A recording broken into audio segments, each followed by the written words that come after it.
Right, we're going to set up a project in After Effects. I'm going to set up a new project and I'm going to call it set up a new composition. Right, I want to make sure that I'm on HDTV 108 or 25 in my presets. It's down here. If you don't have that, it's crucial that you set your width to 1920 and your height to 108 or and have the pixel aspect ratio as square pixels. That's what creates that CinemaScope look. If it's on any of these wider anamorphic widescreen aspect ratios, you get that really wide cinema look. I'm going to have a 2-minute project, although I probably won't be using all that, and I'm having a transparent background which will show on in After Effects as black. So there's my composition. I'm going to save my project as well. I'm going to call it Text 3D. Obviously you'll type that in, but mine was already done. And I'm going to import a file, which in this case is a texture for my background, and I'm just going to import it as footage. Right, this is my stage here, where I view what work I'm doing, and this is the composition that I've just built, called Composition 1. Let's have a bit of housekeeping. I'll make a folder and I'll call that Compositions, if I can spell. I'll also rename that by right clicking on it, and I'm going to call it Text. I'm also going to drag it into the compositions, so when I open it, it's there. I'll have another folder called Assets, and I'm going to put the texture background into Assets. If I had JPEGs, After Effects files, things like that, Illustrator files, PSDs, I'd have perhaps a separate folder again for each file type. Sometimes you can stretch to hundreds of assets imported into a project, and I don't really want to have more than I've got at the moment, because this is a brief tutorial. So we're in the text composition. I'm going to drag in the background. As you can see, the background is much bigger than the stage, so if I go in my composition window, hit S, I can scale that down.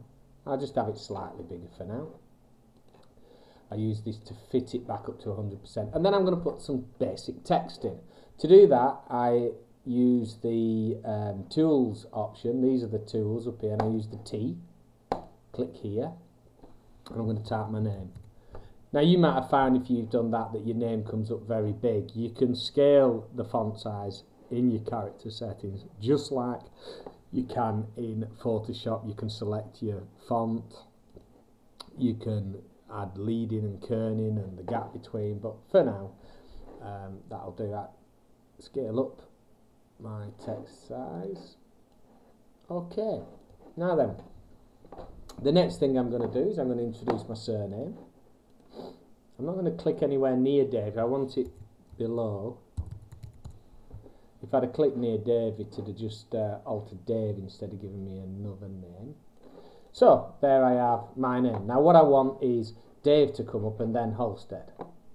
And in, just to demonstrate how layers can be split, the way I'm going to do this is I'm going to scrub on to maybe 6 seconds roughly where I want to put my split. I'm going to highlight both layers using Shift and click. And then I'm going to press, on a Mac it will be Command Shift D, on a PC it's Control Shift D, and it splits the layers here. I'll then delete the second half of David and the first half of Halstead. And now when I scrub, you'll see initially Dave stays up and then Halstead appears. And the Control Shift D, I particularly like that shortcut. The reason I like that shortcut is because it allows me to keep any keyframes that I'm to pasted, like transparency and things like that. The other alternative is to drag the end of a layer to resize it. But you know, sometimes you want to keep a layer, maybe because it's parented to something else and you want to drop the parenting halfway through, which is why the Control Shift D is really helpful, and maybe we'll do more on that another time. But I'm gonna undo what I've just done. And the reason I'm going to do that is because we're going to have a look at 3D. After Effects has a brilliant ability to do 3D, and basically it's going to allow me to push all these items forwards and backwards in 3D space. And the way we get 3D is by, I'll just increase my window. The way we get 3D is by selecting this option here. This is the 3D layer option. If I click all those boxes, I get this 3D box. If you can't see that, you need to come down in this bottom left corner. You can see, if you click the left hand icon, the box appears. The other one does the blending options, which are here. And finally, this is you in out points and new duration of your layers, which is also a handy thing. But After Effects is quite cool in that you can keep these things hidden so that you can work better. So we have 3D. Why the 3D? Well, if I hit one and press P, you see now you have an X coordinate for left and right movement. Come on, Control-Shift, see that? Up and down movement in a Y coordinate. And then this is forward and back in 3D space. It's hard to see what's happening unless I push it back and it's gone through the background layer.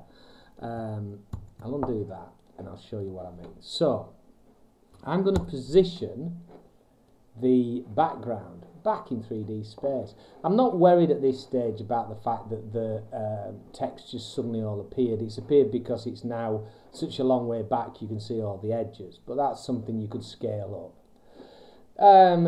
I'm going to reposition Dave. Also, he's going to come forward. And Halstead, I'm actually going to leave at 0, which is kind of a neutral point. How do you know they've moved in 3D space? Well, one way is to get two views up. So in your stage, you get two different stages now. This is the camera view. This is what I'm looking at on my screen. And this is a top-down view. Now, if I choose this one, I know I've chosen it because I get these yellow triangles in the corner. I can then select which view I want to use. And if I select Custom View, I kind of get to see them from a perspective point of view. And as you can see, yes, Dave is in front of Halstead, in front of the background. Now I can move them left and right in 3D space, just like that. But there's a cool way in After Effects of doing much more with this, and it's to add the layer camera. So you go Layer, New, Camera.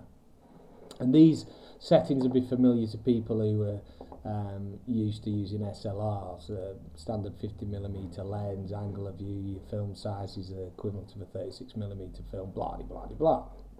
We'll just leave them as they are for now, click OK. Now, if we look in this view now, you can see you've got almost like a screen look. This is the camera, and the arrows represent X, Y, and Z. There's a red one there, we just can't see it. And this is what the camera is seeing. That's kind of the plane that it's seeing. Now, in my transform options for the camera, I have a thing called a point of interest. That's this dot here, and that is what the camera is looking at. So if I move my position, you can see the camera's rotating up and down, but the point of interest, let me just move that over for you. I press space bar to get the hand up so I can move this. So if I move my camera up and down, you'll see the point of interest stays the same, but the camera moves. If I move it left and right, again the same happens. The other thing that happens is I can move my point of interest separately, up and down, and that's the equivalent of kind of yawing and rolling your camera.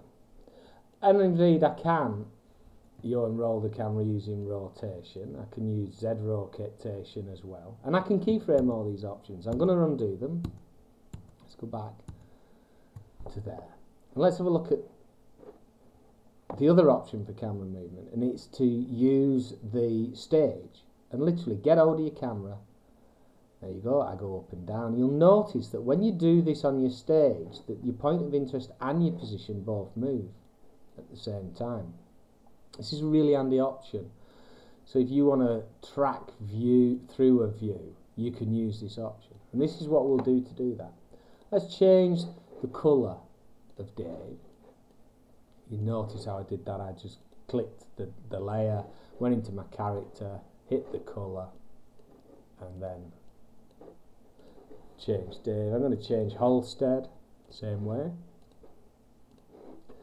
And I'm going to use my camera now. I'm going to keyframe, crucially, point of interest and position. And move forward 15 seconds. I'm going to zoom in, and I'm going to pull across the image. Now, when I scrub that, you see that the camera pulls forward. Let's make it more interesting. Let's now, when we get to this point, let's adjust just only the point of view. So what's going to happen now as my camera moves across, you'll see that positionally he's seeing different angles. The point of view changes, as well as you're going to see it in this window. That was my autosave that popped up then. So you can do an awful lot with a camera. Flying round, we can adjust within the path. We can adjust an awful lot. You can see there's these anchor points. They alter the way that the image, the camera sweeps. So now he goes in. So we get strange movement. Let's have a look at that. That's the best way to do the RAM preview on a 3D thing is really turn it down and ideally close one of your windows. So select the one that you want to remain on screen. In this case it's my active camera, and choose one view, and you'll get back to this view. I've got my resolution on 3rd, and now when I do a RAM preview, I get this lovely movement. The perspective shifts on the items because of their distance from the foreground. So there it is as a formal preview. And it's as simple as that. Is 3D. Everyone kind of makes it out to be something really complicated. I can scale up the background so that when I move in, the background is distant. Now if I lose some of the background, it might be that, let's go to the last keyframe, it might be that positionally I need to move the background in the, and then when I scrub back, I can check, does it go out of shot? Yes, it does. So now I need to actually scale it more. And now, sure enough, and there we are. That's 3D, and it's as simple as that. And now we see. And you can play with this. You can keyframe. You can move around an image very, very well, and you get a lovely effect. And as I say, it's very simple. And there's another option as well here. As well as having a camera in 3D space, what's great is we can go in Layer, New, and introduce a light. Let's change the light colour, make sure it's white. And we also really want the light type to be a spotlight. Okay, cone angle is how wide the spot is. You'll see what I mean by this now. There's the light showing in this view. Let's put 2 views up. And as you can see, we can pull the light back, just like playing with the camera. You'll notice it's got the X, Y and Z choices, as has the camera.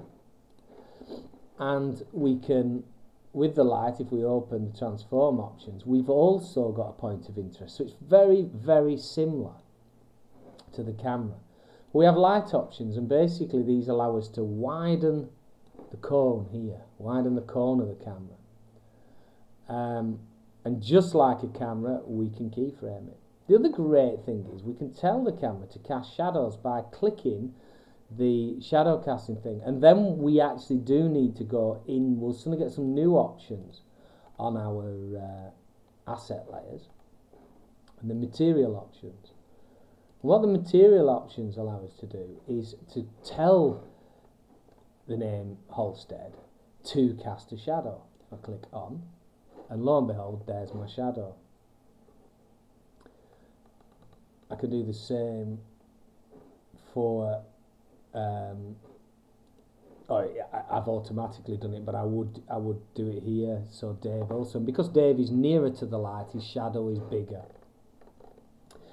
In my light options, I've got a very intense light. I've also got a shadow darkness choice. Now I kind of like to turn it down a bit, and I also don't want too sharp an edge. Let's make it look more like a diffused light. And let's also look at panning this as the animation goes on, and I'll do the same as I did with the camera. I'll keyframe point of interest and position. I'm going to jump forward using my keyframes in the camera layer to that final keyframe, and then using this view I'm just going to drag the X position of the light. Maybe I'll go this way, and then just like I did before, I'm going to highlight the point of interest and I'm going to move it, and that'll allow, let's just drag this more, like this is just, I'm just playing around trying to get a nice effect on that shadow, so that now when the camera scrubs, let's go on this view, sorry, right, in the composition, let's choose this view, let's go on one view, and now when the camera scrubs, you can see that the shadow does some interesting things. Now when I'm scrubbing, I'm also losing resolution, and I can turn resolution down in my composition stage here, because once I start adding lights and shadows and cameras, it can get very labour intensive, in which case a third or a quarter might be a better choice. But for now, we're going to a composition view, and we'll do a ramp preview, and you see the movement, the words are coming into the light very nicely. That's not because they're moving, it's because the light's moving and our camera's moving through that image as well. So you're getting a very nice effect, very, very, very simple. In fact, when I play it back, you can see, and this isn't full resolution, this is, I think I set it at a quarter, didn't I? So this is, you know, it's got a very nice feel to it, and it's done very simply. The shadows also allowing us to see depth in this image, and so for kinetic typography projects, this will add an awful lot of character to your project. You can start playing with depth of field, opening and closing the aperture to get different focusing depths. Let's have a look at that. Now then, what we also need to do if we're looking at a depth of field is we have to allow the computer to deal with that, and to do that, really we need to have a fairly powerful machine. So let's have a look. So close the light option, go in camera options. So we'll go in the camera layer. I'll just close Halstead up. I don't really want all this open on. I want to be tidy. So camera options, and I've got my depth of field on. I can basically increase and decrease aperture size to get a different amount of focus within the image. You can see the edge of the E went out of focus and the background's gone out of focus. That is simply because I've really messed with the aperture in pixels. This is not in an f-stop setting, this is in a pixel setting. What I can also do is decrease the focus size to blow out those other things as well, so that now, sorry, this is a focus distance, so the E is in focus. If I increase it, I can push the Halstead into focus, and I can keyframe these, so I can change that focus as I go through things. I can increase the blur level, so I can actually make things go more and more out of focus very easily. Turn up the aperture to really emphasize this change in focus. You can see strange things do start to happen with the edge of words. Let's have it turned down again, just a little bit. And again, in my preview now, I'll keep it at a third because it's going to struggle with this, but you can see that as it previews, you still get a very, very nice effect just by messing Let's have a look at it, just by messing with that focus. Let's try to do a keyframe now. So let's set the aperture on a very low setting. Okay. We're not going to keyframe aperture though. We're going to keyframe focus distance. And initially we're going to have the focus on Dave.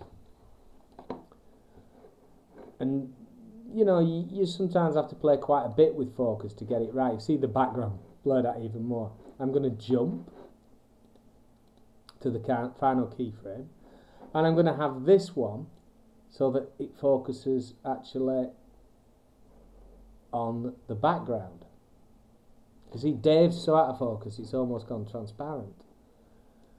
And this time when I do a RAM preview, it'll be quite slow, but you'll see the focus shifting from Dave and gradually moving. Now it's in the distance between Dave and Halstead. That's my surname, if you didn't know. Halstead's coming into focus, and as Halstead comes into focus, then it'll start shifting from Halstead's focusing on the background. And this is a very, very simple technique in After Effects. It only appears complicated. I want you to think it's complicated because in many ways it's an expensive process to do, mainly in time, because you have to do lots of tweaks and lots of messing around with it for effects.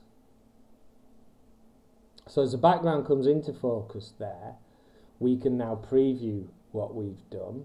I'll hit the oops, sorry, I jumped it off. Let's go again. So this is the focus through. Dave goes out of focus now. Halstead's in focus, and then the background comes into focus. And you can really get a feel for cameras in this way. At the moment, my camera movement's very, very static, and I'll be doing a tutorial on how to add more realism to cameras shortly. But for now, that's a very simple tutorial on 3D in After Effects. Thank you.